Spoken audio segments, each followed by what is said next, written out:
cohérent. Et puis bon, les montants étaient très importants. Oui. Pour poursuivre, Patrick Artus, vous avez, comme tout le monde, vécu les premiers mots de Giorgia Meloni. J'ai envie de dire que là où toute l'Europe s'inquiétait de l'arrivée de Giorgia Meloni, on a peut-être tort de s'inquiéter. Parce que finalement, elle a tenu un discours très pro-européen, très atlantiste, très pragmatique. Sur le côté politique, on est un peu rassuré, oui, honnêtement. Puis la composition du gouvernement rassure aussi. Sur le côté de politique économique, à nouveau, on est en plein dans ce que j'avançais avant. La stratégie de l'Europe, visiblement, c'est de ne pas faire de politique monétaire restrictive parce que c'est mauvais pour tous.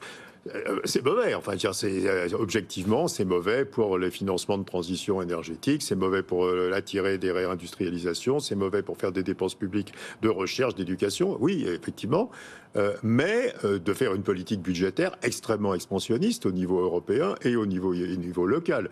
Et si on fait les deux, objectivement, la seule façon de s'en tirer, c'est de faire ce que font les Japonais, c'est la politique des Japonais. Simplement, au Japon, il n'y a pas d'indexation des salaires sur les prix.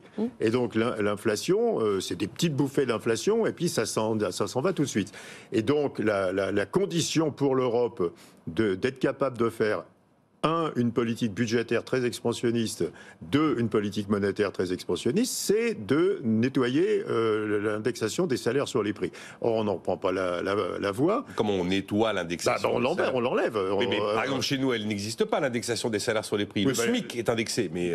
les salaires s'indexent de plus en plus. Regardez les accords salariaux qu'on aura en fin d'année. Comment vous les enlevez, les accords salariaux? Vous avez noté la grève de Total. Non, mais d'accord. Mais Patrick me dit, on arrête l'indexation. En Belgique, on indexe les salaires sur les prix. La seule situation où on peut mener une politique à la japonaise, c'est-à-dire ne pas se soucier du déficit public, faire un déficit public aussi important qu'il est utile, et maintenir les taux d'intérêt à zéro, c'est une situation où il n'y a pas d'indexation des salaires sur les prix. Ce qui est le cas au Japon. Le salarié japonais jamais demande une hausse de salaire. Mais voilà, on n'est pas japonais et on ne le sera pas. Et donc, comme on n'est pas japonais, si on fait la politique de Mme Meloni, on va avoir une très très forte inflation, parce que rien ne viendra combattre l'inflation, ni la politique budgétaire, ni la politique monétaire. En fait, vous êtes en train de me dire que la zone euro se dirige vers une hyperinflation et qu'elle sera au sommet de l'ensemble de hyperinflation, peut-être pas, parce que les prix des matières premières baisseront, mais on va rester avec une inflation à 5, 6, 7%, que sais-je, longtemps. Et donc,